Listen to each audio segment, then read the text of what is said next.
On this episode of The Scorekeepers, join me, your host, Daniel Farrell, as I speak with singer-songwriter Connor Stewart and recording artist Megan De La Torre about their collaboration on Connor's new song, Sunkiss, working during the pandemic, and even a full history of Connor's dating life. Welcome to The Scorekeepers.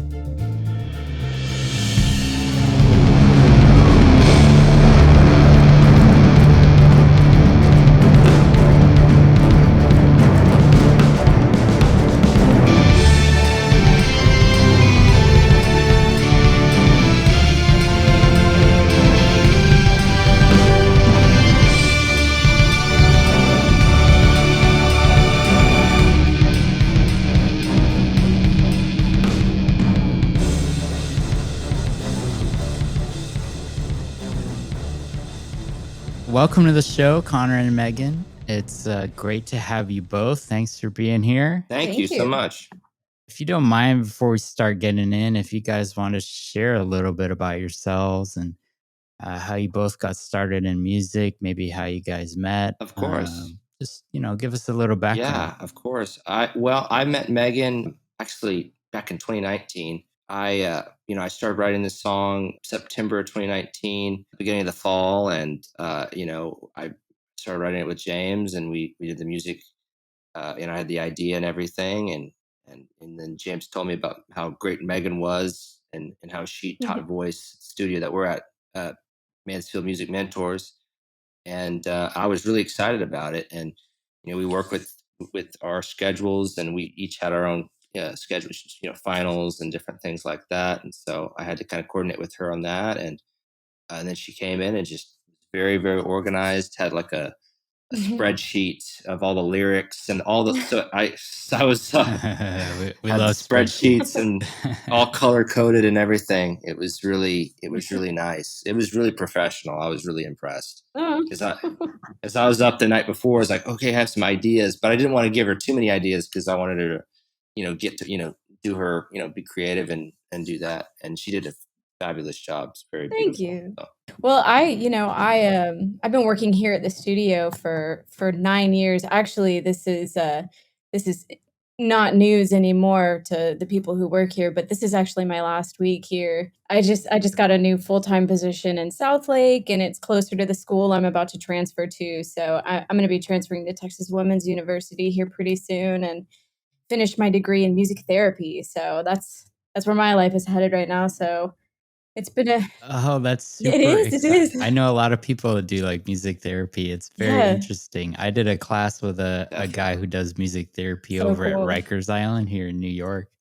It's Yes, fascinating. I'm so excited about it. I love psychology, and to incorporate music do music for the rest of my life. I can't imagine not having music in my life, It's been a very serious part of me since the day I was born, really. But when I was in the 6th grade, I did a talent show, and my friend's mom asked me if I took voice lessons, and I was like, "What even is that? I've never even heard of that." So my parents stuck me in some voice lessons in the 7th and 8th grade, and it's just kind of been my passion ever since.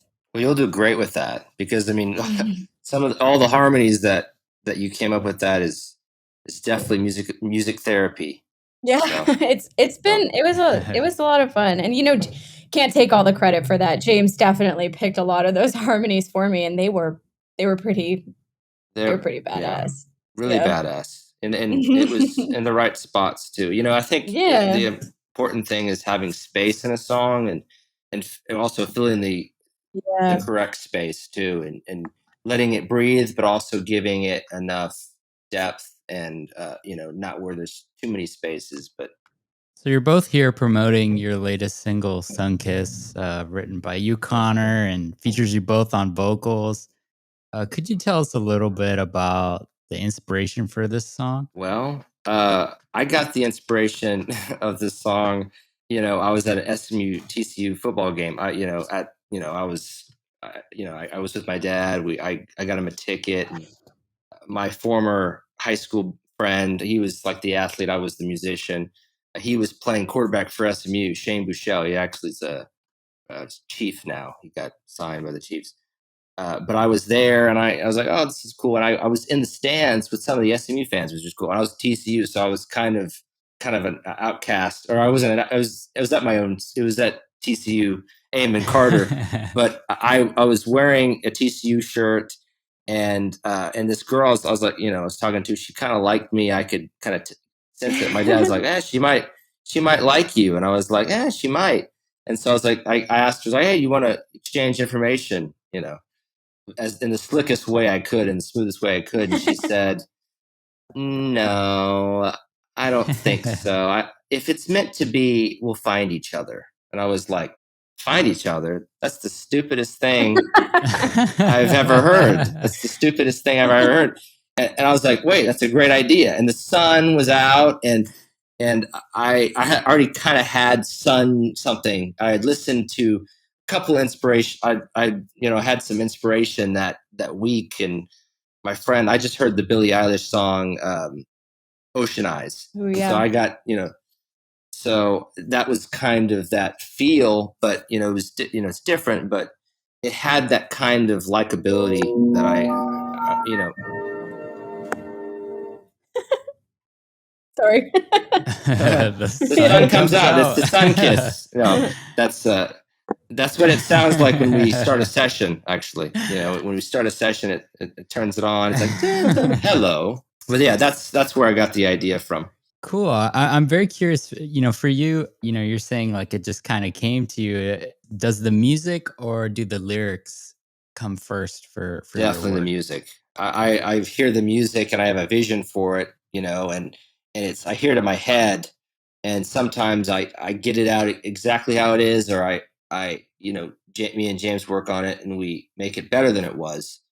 But this was one of those things where I always write the music first. Me and James just really delved into the music, and we worked on that first. It was just really organic. I think the process that the reason I like this writing process for this song was it was very organic. I didn't force anything. I let it happen. It was a process. I didn't let it. I didn't let it like deadlines or anything like that. I just like, oh, I'm just gonna write a song, and worked with James, and we did the music. The music was very very good, and had a really nice feel for it. So the lyrics just kind of came, and that's how I usually do it.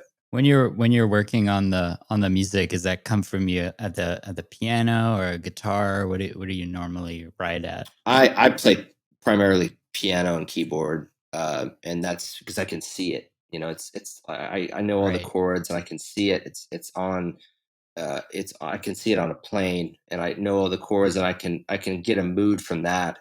Some people play guitar great. Like my dad's a very very great guitar player, and James plays a lot of keys, and he can pull instrumentation out of a lot of different things. And Megan plays ukulele I and other do. stuff too. So Can you guys kind of walk us through the production process for the track, and maybe Megan, you can talk about your involvement, Yeah, and definitely. I know that Connor was kind of hinting at the harmonies and stuff. Maybe you could elaborate on kind of how you guys worked on it together. Yeah, so whenever he first, asked me if I wanted to be a part of the song, the answer is always yes. If somebody asks me, "Hey, do you wanna sing this part for me?" The answer will always be yes, unless I physically can't do it. Yeah, absolutely. So, it was really exciting. He just sent me the lyrics and I guess his own vocal part. It was so like, when he first gave it to me, it was just his melody, so it wasn't anything too elaborate. So I was able yeah, to kinda listen to it and find some harmonies around it. And when I came in, I had no idea what was gonna happen, but I did know the song well enough. I had some of my own ideas for harmonies, and it just kinda grew from there. I came in and we set everything up, and it took a couple of hours, I think, but, by the end of it, I was just blown away by how cool it all came together. We had to lay each track down and then go back and put in a harmony and then go back and double everything, and it was so intense, and I bet you $1,000,000,000 I couldn't recreate some of those harmonies because they were so intricate, and I just can't remember them all. It was all in one night. So It's crazy thinking about how people listen to songs and they know them inside and out, and then you hear the artist is like, "I barely remember that song," and you're like, "How do you not remember that?" But then I just got a small taste for it, like, it takes one day, and then that's it, you're done with it, you don't ever have to worry about Right. it again, and it was pretty crazy. That's so true though. You black out. It's like when you're on stage. When I was in productions and we're like, you don't Yeah. know, what happened. Like I don't remember that, and so that's interesting that you felt that. I mean, Right. the song though, it really had that. It was a process, and it was funny because when we put it together, and the music was beautiful, of course, and we had the lyrics of my part, and I think I did a couple cuts. I went in. We did the music. The music was one day. Me and James did the music. We felt good about it. I sent it to my dad. I was like, "Oh, this is really good." And my dad's like, "Oh, that's fantastic." And then I came back and I did the vocal part. I think I had the lyrics solidified a little bit more. Yeah. And then I think I came back and did a full vocal. And then I think that's the one I sent to Megan. And it was, but what happened was we was missing something. And my dad's like, what about having having somebody like a duet, kind of like Yeah. kind of a call and response kind of song. And like "Don't Go Breaking My Heart" was the idea that he brought up from Elton John, Kiki D. And I was like, that's a fantastic song. We need some of that in there. And so we listened to it, as we do when you diagnose a song and do analysis over it, song analysis of other stuff to get inspiration. You take elements, for sessions, and that's what we did. And then we got Megan, and James like, oh, we'll talk to her, and then we did. And then we had to schedule a couple times, but I think we got it early December. I'm pretty sure. Yeah, it was Uh, cold outside when we did it for sure. it's definitely cold outside. I think it might have been after finals. It might have been at the end of Yeah, December. I feel like Uh, there was, like, a huge weight lifted off my shoulders for something. It had to have been something like that. When you went in for the session, Megan, did they have an idea of what they wanted you to do, or were you just kind of riffing on the track that they had already constructed? Yes and no. They had the lyrics ready for me, and even like, I have the original lyrics still. I know that I have them printed out somewhere, and I should find them. But, I have the original lyrics that they had sent me in an email, and the words were so different. They were just, like, parentheses, areas where Megan could maybe say this or something like this or maybe something like this, and by the end, we had, like, torn it apart, and we had tried things out and kinda snipped some things out and brought new things in, and it's completely different looking at the old lyrics compared to what it ended up being. It's so different from what I had originally had in mind. Literally blew me out of the water when I first heard it. I was so obsessed. I was like, "This is a hit. This song is so good." And I couldn't help but be like, "Wow, I sound really good," you know? So, it was a lot of fun. she did sound so good, and she made the song. You mentioned that this was recorded in December, November, December. Was this the kind of the last in-person project you guys both worked on before the pandemic kind of shut things down? I think It was so. one of the last things for me. I think I came back in January and recorded the other song I was working on, after that, I did. Like, I also had like a senior music project that I did that was separate. I made a music video for that, but I had a recital that I did with another girl, and I was working on that with James, and so just working with cover songs and a couple, of performance tapes of some stuff I've written. So that was really my focus after that. But after the recital, I think I was, which was February. Really, after February, I don't think I got back in the studio. Yeah, Very seldom. I didn't go back in March at all, and then I didn't get I back. didn't I don't either. think until July or August. Oh, wow. That's crazy. So I'm just curious because I know Megan said she was going into music therapy, and you said you had a recital for your senior. What were you studying in music? I studied. I was first a performance major, I was really interested. In high school I did musical theater and Cat in the Hat and all those kind of uh, very outgoing roles, and jumping up and doing very kind of acrobatic kind of stuff. And I did a lot of voice roles, but I was really interested in voice, so I did perform. I started as a performance at TCU, and then I switched because I wanted to do. I was interested in production and working with softwares and stuff like that. So I switched to a BA, and I minored in like arts, entrepreneurship, and leadership. So I kind of dealt a little bit in business, but mostly just voice BA, which is also what your mutual connection, Megan, who I did the recital with, the Megan Scott.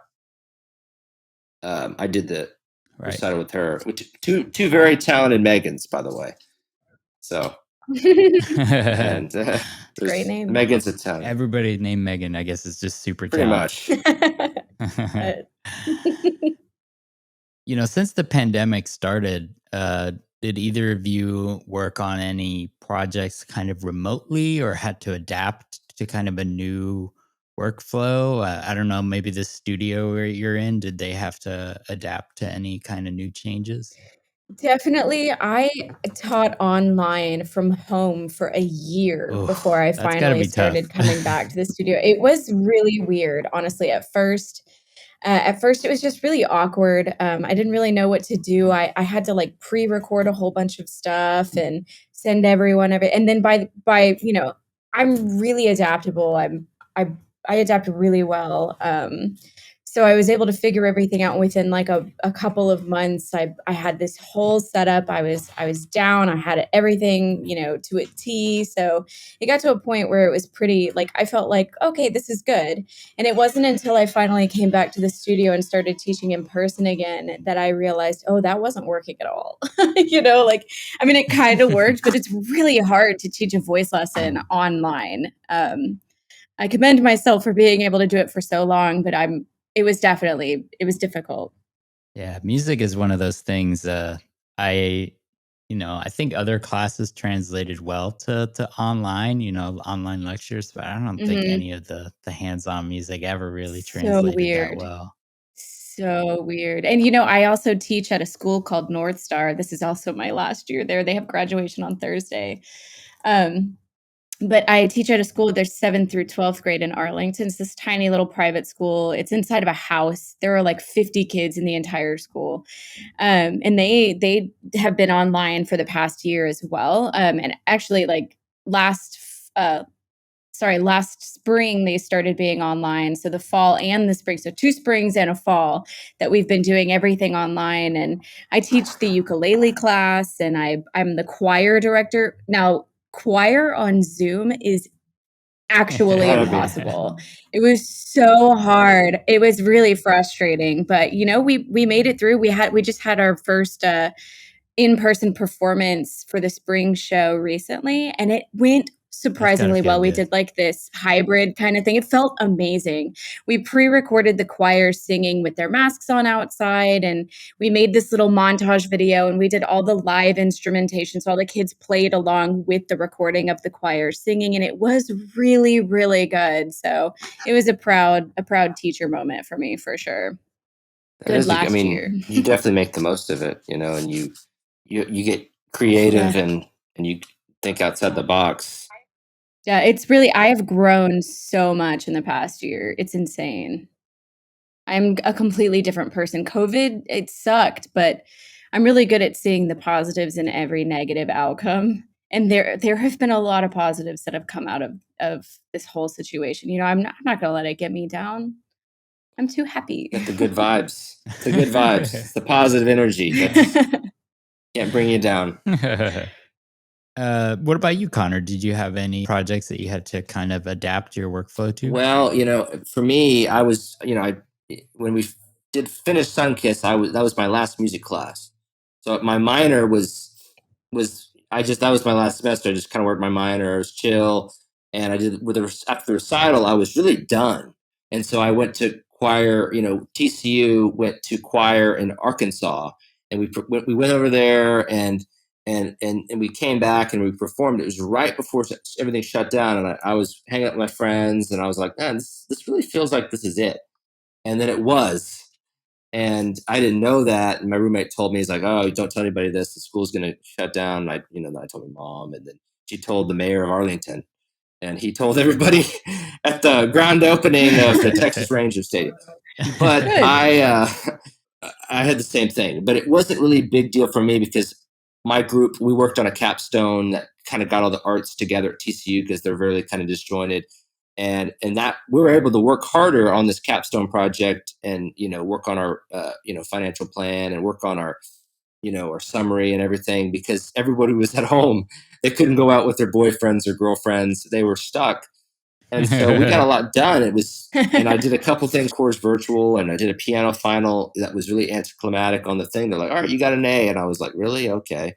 And then I just finished and it just was really anticlimactic. I hung out with my little brother and we got really good at Mario Kart.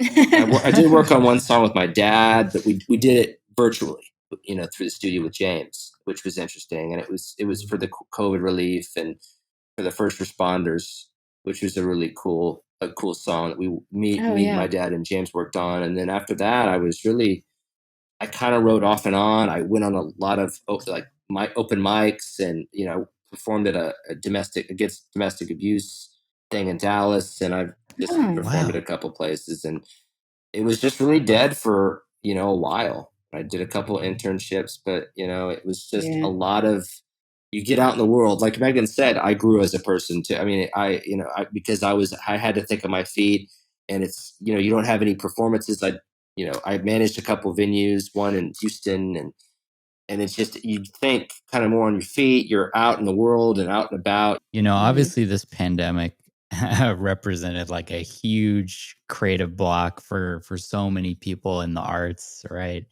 I was wondering, Connor, if you could speak a little bit how you dealt with, being creative during the pandemic and pushing through like writer's block and that kind of thing. Yeah, and some people have different definitions of what writing is. Some people think it's, you're on your Mac and you're typing it on Word.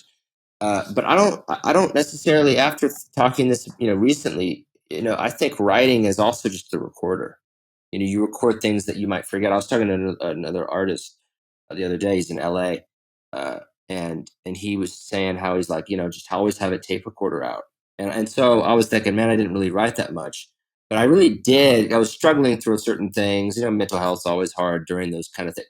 Pandemic, the first 3 months, it was like, whee, It was nuts. but then after a while, you just get like, I wake up, forget what day is it, but I wrote a lot on my recorder. I got a new recorder, and that's really the most writing I did. I'm gonna have to go back. It's gonna be a long, tedious process. But I wrote some songs and kind of had to readjust my master plan because I had a master plan of releasing albums like in 2017 and 18.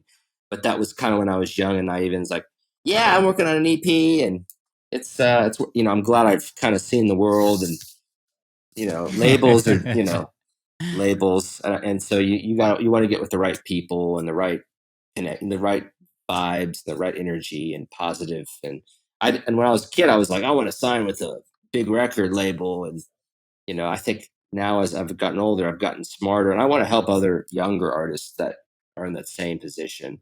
When you're 19 and 21, you're in a really transformational. That's really transformational age. Right. Yeah. And just the music scene it's so interesting because the music scene is so different now than, you know, any of our teachers could teach us. They'll talk about like the way it was for them, and it's just so radically different. I mean, you mentioned briefly like record labels, like that's not really a thing anymore. They have to change the name. I don't.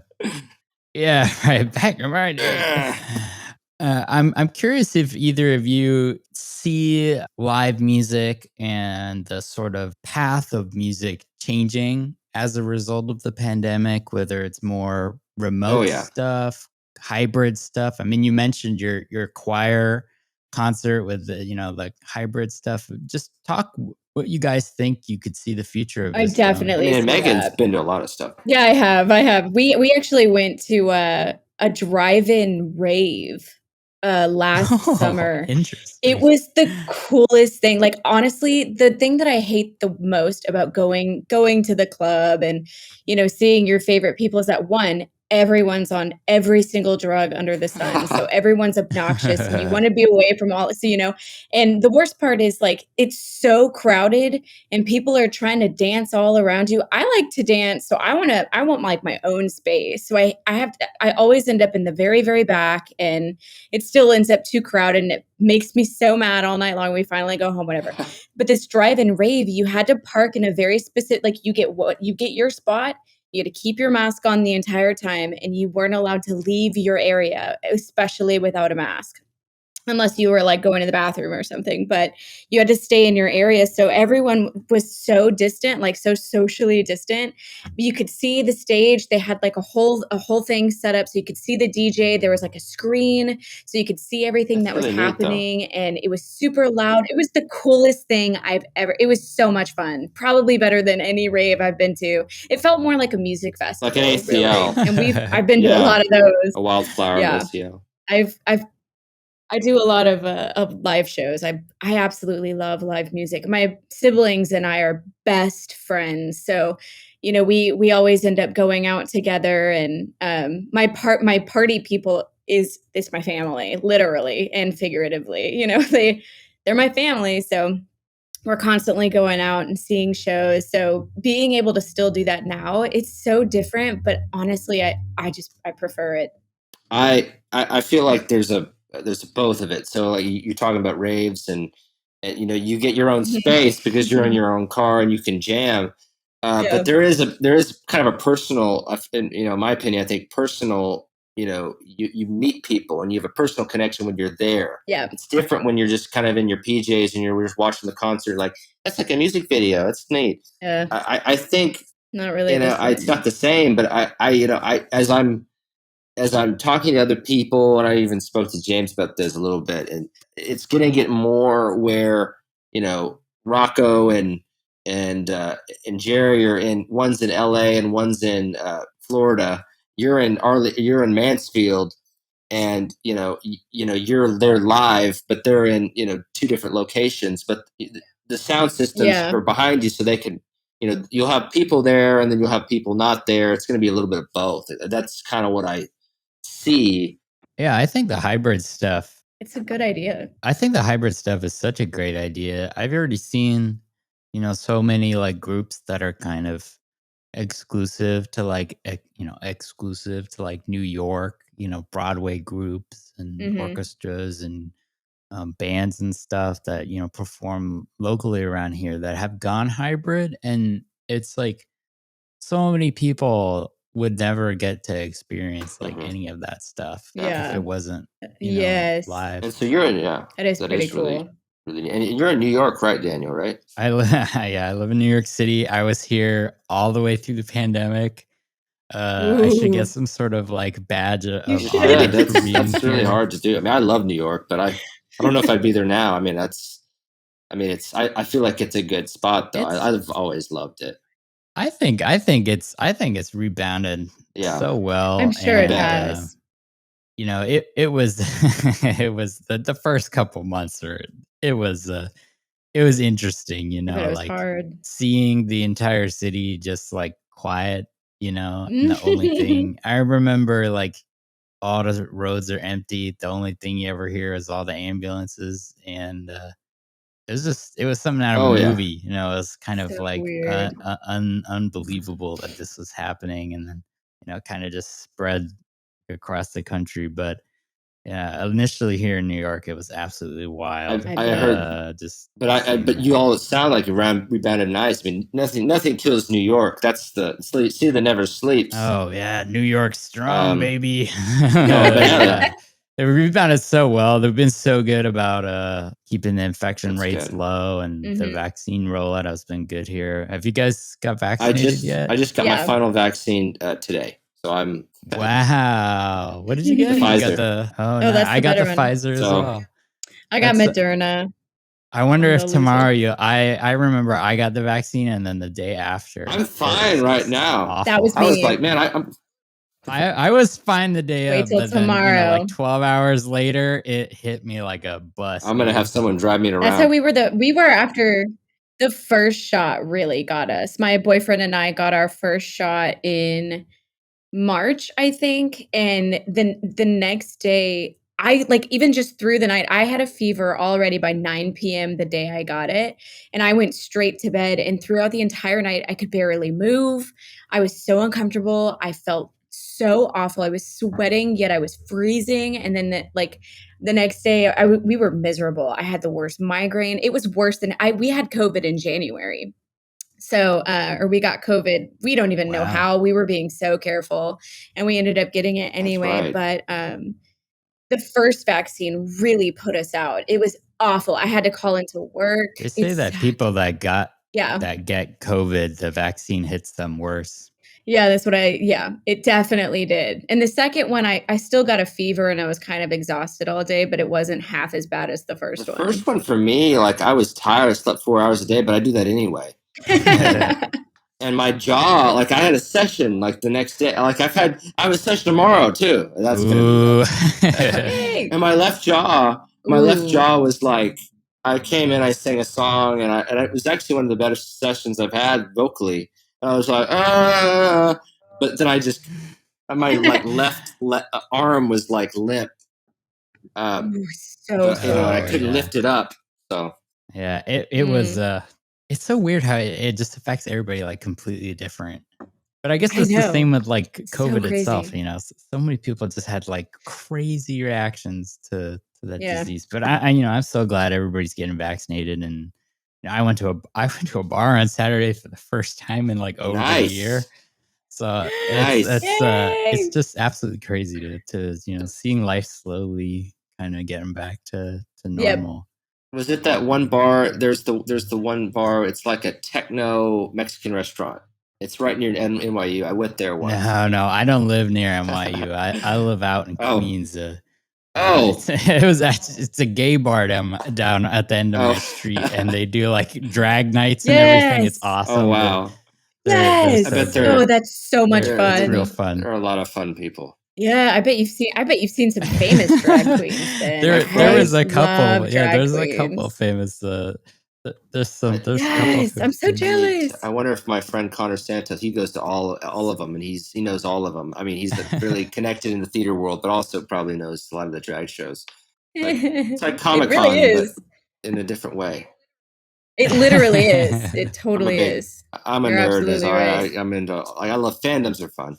So just kind of wrapping things up, but are there any sort of new exciting projects that you guys have on the horizon that you just want to talk about? I mean, me personally, I don't write music. I've tried it, and to be honest, I was like in the 4th grade when I tried writing a song, but I'm not very poetic. I can come up with harmonies. I can sing the hell out of a song, but I can't come up with it. So I have a different outlet. So I don't write anything or anything like that. I'm really just doing school and going to work right now. I'm about to start my new job next week, so But Texas Women's, right? You're going to Texas Women's? it hopefully next fall, so fall of 2022. I gotta finish. Ooh, I'm getting my associate's degree by the end of next summer, so I'm hoping. It's good taken deal. me a while. No, hey, that's an Hey, accomplishment. There you go. you did it. Here I am, 30 years old, finally getting my associate's degree, but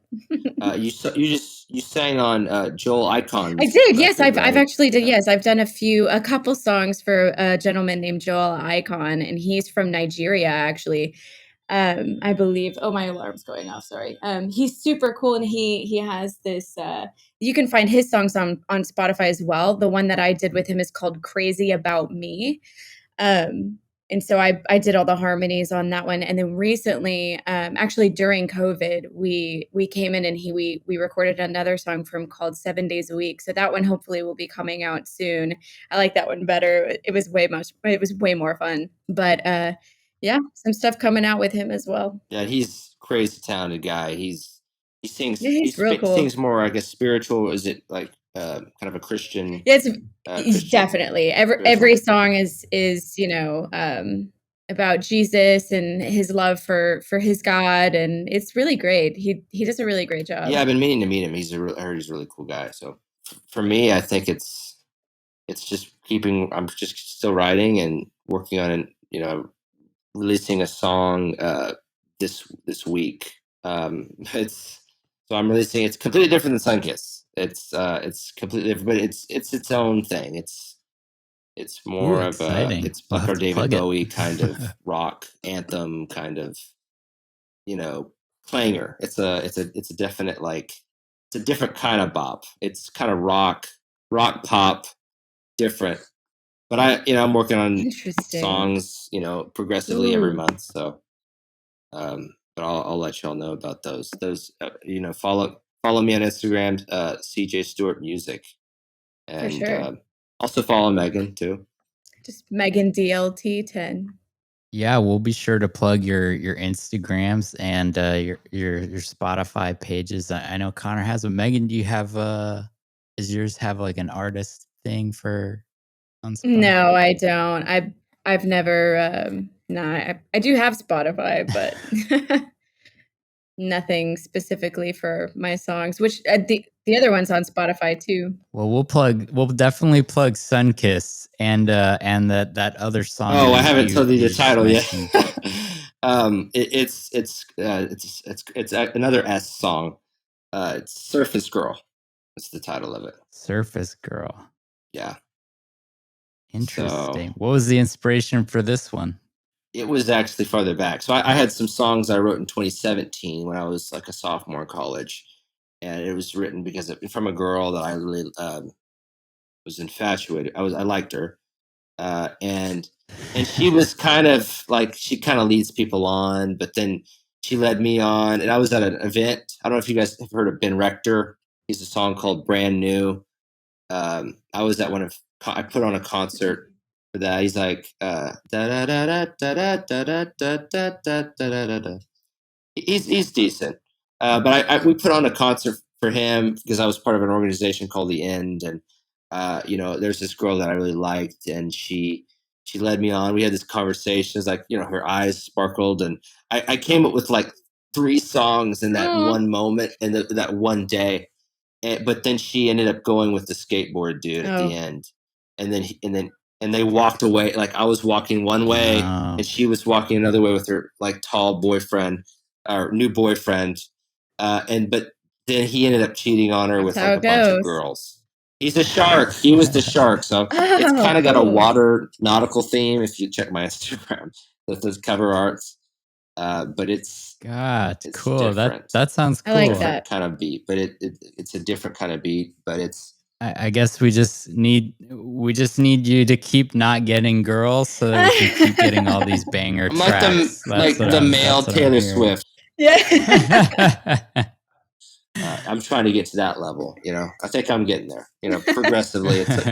It's a process. It's all about consistency, and but this is it's an interesting song. It's very rhythmic. James did a lot of that rhythmic stuff. And it's also going to offer like a rapper, another artist at the end of the song. It's very rhythmic, and it's loud, but it's a good kind of loud. You need it like a metal loud, and we're going to maybe add like a couple artists can do their take on what the song meant, and we're going to have some collabs, release different versions. Well, we'll have to promote that one. I'm sure that track might actually be probably out by the time this episode airs. So Friday, we'll plug both for Friday sure. morning. Thank you guys for coming on. Thank you, Megan, for the short notice. It was great talking to you guys. Thanks, Daniel. Of course. Thanks for having us. Very nice talking to you, Daniel. Yeah. It was great hearing from Connor and Megan on this episode. Be sure to listen to their newest release, Sunkiss, out now on all streaming platforms. Check out some of Connor's other work by following his Instagram and Spotify accounts, including his newest release, Surface Girl, all of which are listed in the episode description. And give Megan a follow on her Insta to keep up to date with her new projects. Thanks again for listening to The Scorekeepers. please rate and review us, as that really helps beat the algorithm overlords and gets new listeners to find our show. If you enjoyed this episode, please check out our previous episodes in both Season 1 and 2, available wherever you listen. All of the links mentioned can be found in the description of this episode and are available on danielfarrell.com/scorekeepers. Till next time, good night.